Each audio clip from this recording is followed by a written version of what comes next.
Hi friends, welcome to my story. यह हूँ आम यूट्यूब चैनल चतुर्थ स्टोरी। यह कहानी मजा नियंतु आपण मैंने। मो पिंकू देखा गोरा आ बहुत भल पिला। आ मो भौणी रोजी से देखा बहुत सेक्सी। से मो ठारू 2 वर्षर बड़। चलतु ए कहानी को जीवा। सब बेले से गाधोइले ता हट एंड सेक्सी देह को देखिकी आ रही पार नी। बेले बेले ता ब्रा आउ चड्डी को सुंघिकी हलाई देते।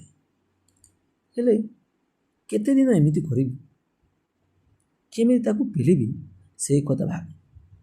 दिने घरे केही नथिले, समस्ते मामू घर जाइते बुलिबाकू। हेले आउ आसिले नाही से दिन।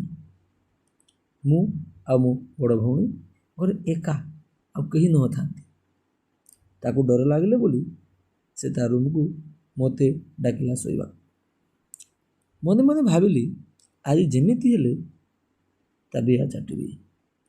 बहुत एक्साइटेड होई गली। से गोटे स्कर्ट आउ टॉप पिंधिथिला। से दिन टिके जल्दी सोई पड़िला। मु मो मोबाइल रो कैमरा रे वीडियो रिकॉर्डर ऑन करिकी रखिदिली। तापरे ता बॉल रे हाथ मारली। भितरे ब्रा पिंधिथिला आ बहुत टाइट थिला तार बॉल। मु ताकू चिपी चलनी। एमिति किछि समय पर मु ता ड्रेस काढ़ी देली। से खाली चड्डी आ ब्रा रे थिला। ओह कि हट लागुଥାଏ। तापर ता ब्रा को खोलिकी ता दूध को चिपिली एवं खाई चलली। बहुत डर लागुथिला काले से उठी पड़िबो, कारण से मोर बड़ दीदी एवं से ताकू भी केपरि गेही देबी। एमिति किछि समय चिपिला परे ता दूध को पाटी रे पूरे खाइली। आउ तार बिया को न देखिकी आउ रही पारले नहीं। ता चड्डी खोली देली। ओ हल्का बाल थिला ता बिया। तापर ता बिया रे अंगूठी पुराइली। ता बिया सेते पूरा उदा हो जाउଥାଏ।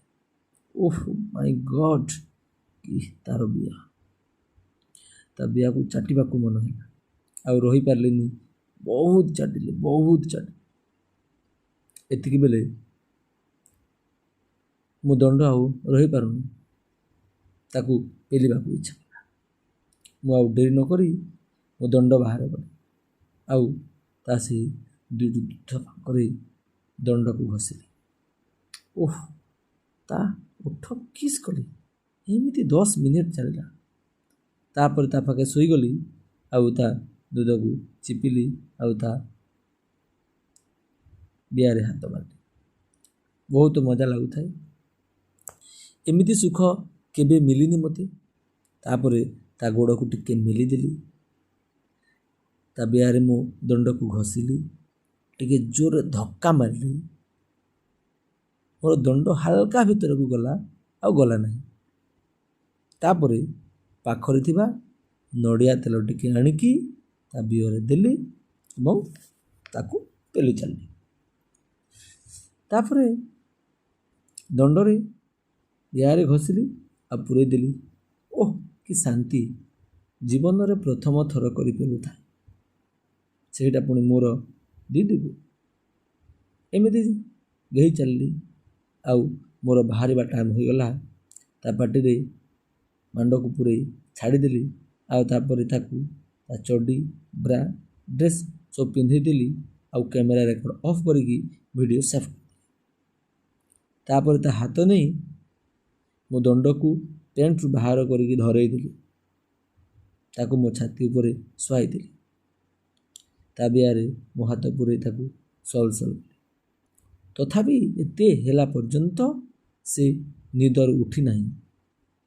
तापरे मु न सोईकी आखि बुझिकी सेमिति ता बियारे हाथ घसुथिली। किछि समय परे से उठिला आउ देखिला ता हाथ मो बांड को धरुछि एवं मो हाथ ता बिया। से किछि बुझी पारु नथिला। मु तो वेट करछि से कोन कहूछि कोन करूछि। से मो लंबा दंडा को देखिकी डरी गला। आउ से मो दंड को हलेला पूरा लंगड़ा। मो दंड को पाटी रे पुराइला। तापरे मो ऊपर बसी ता बिया भितरे मो दंड को पुराई देला। କି ଶାନ୍ତିରେ ବାପା। ତାପରେ ମୁଁ ଉଠି ପଡ଼ିଲି ଆଉ ପଚାରିଲି ଦିଦି ଏ କ'ଣ କରୁଛୁ? ସେ କହିଲା ତୁ ଯେତେବେଳେ ମୋତେ ଘେଉଥିଲୁ ମୁଁ ତୋତେ ତ କିଛି କହିଲି ନାହିଁ। ମୁଁ ଆଶ୍ଚର୍ଯ୍ୟ ହୋଇଗଲି ଆଉ ପଚାରିଲି ଏମିତି କ'ଣ କହୁଛୁ? ମୁଁ କିଛି କରିନାହିଁ। ସେ କହିଲା ତୁ ମୋତେ ଲଙ୍ଗଲା କରିକି କହିଲି ମୋତେ ଡ୍ରେସ୍ ପିନ୍ଧେଇକି ତ ଦେଲୁ, ମୁଁ ସବୁ ଜାଣିଛି ହେଲା। ମୁଁ କହିଲି ଆଚ୍ଛା କେମିତି ଲାଗିଲା ଲୋ ମୋର ଗିହା? ସେ କହିଲା ବହୁତ ମଜା ଲାଗିଲା ଲୋ ଭାଇ। ଆଉ ତାପରେ ତାକୁ ଖଟରେ ଶୁଆଇ ଦେଇ ତା ବିହାରେ ପୁଣି ଖସିଲି। ଦିଦି କହିଲା ପୁଅ ପୁରା ତାକୁ କ'ଣ ଅପେକ୍ଷା କରୁଛୁ? ମୁଁ କହିଲି ରହୁନୁ ତୁ ବି ଆଉ ଟିକେ ଖାଇବି ଲୋ। ଦିଦି କହିଲା ଖାଉନୁ ତୋ ପାଇଁ ବା, ସେଇଟା ମୋତେ ଭାରି ଖୁସି ଲାଗୁଥିଲା। ମୋ ବଡ଼ ଦିଦି ବିହା ମୋତେ ବହୁତ ଭଲ ଲାଗିଲା। ତା ବିହା ଚାଟିଲି, ତା ବାଳ ମଝିରେ ଭିଡ଼ି ଦେଇ ସେ ଚିଲାଏ। ଏମିତି 10 ମିନିଟ୍ ବିହା ଚାଟିବା ପରେ ତାକୁ କହିଲି ଦିଦି ବସେ, ମୁଁ ତ ପଛପଟେ ବସିକି ତୋ ଦୁଧ ଚିପିବି ଆଉ ତୋ ବିହାର ହାତ ମାରିବି, ତୋତେ କିସ୍ କରିବି। ସେ ସେଇଆ କଲା। ମୁଁ ଗୋଟିଏ ହାତରେ ତା ଦୁଧକୁ ଚିପିଲି ଆଉ ଗୋଟିଏ ହାତରେ ତା ବିହା ସଲ ସଲ କଲି ଆଉ ତାକୁ କିସ୍ କଲି। 20 ମିନିଟ୍ ପରେ ତାକୁ ଶୁଆଇ ଦେଲି ଆଉ ତା ବିହା ମେଲିକି ବାଣ୍ଡ ପୁରେଇଲି। ବହୁତ ପଜରେ ହେଲି। ସେଦିନ ଦିଦିକୁ ତାପରେ ମୋର ବାହାରିବା ଟାଇମ୍ ହେଲା। ମୁଁ ତା ବିହାରେ ସବୁ ଛାଡ଼ିଦେଲି। ସେ ମୋତେ ପାଟି କଲା। ମୁଁ କହିଲି କିଛି ହେବନି ଲୋ ମୋ ଗେହ୍ଲୁ ଦିଦି, ଏମିତି ଆମେ ସବୁବେଳେ ଗେଆ ଗେଇ ହଉ। ଏହି କାହାଣୀଟି ସମ୍ପୂର୍ଣ୍ଣ ସତ୍ୟ ଅଟେ। ଏମିତି କାହାଣୀ ପଢ଼ିବାକୁ ଚାହୁଁଥିଲେ ଆମକୁ କମେଣ୍ଟ କରନ୍ତୁ। ଆପଣଙ୍କ ପାଇଁ ନେଇ ଆସିବୁ ଆମେ ନୂଆ ନୂଆ କାହାଣୀ। ଧନ୍ୟବାଦ ଦର୍ଶକ ବନ୍ଧୁ। ଭଲ ଲାଗିଲେ ଲାଇକ୍ଟି କରିବେ। ଆପଣଙ୍କର ବିଧେଇ ସାଙ୍ଗମାନଙ୍କୁ ଏହାକୁ ସେୟାର କରିଦେବେ।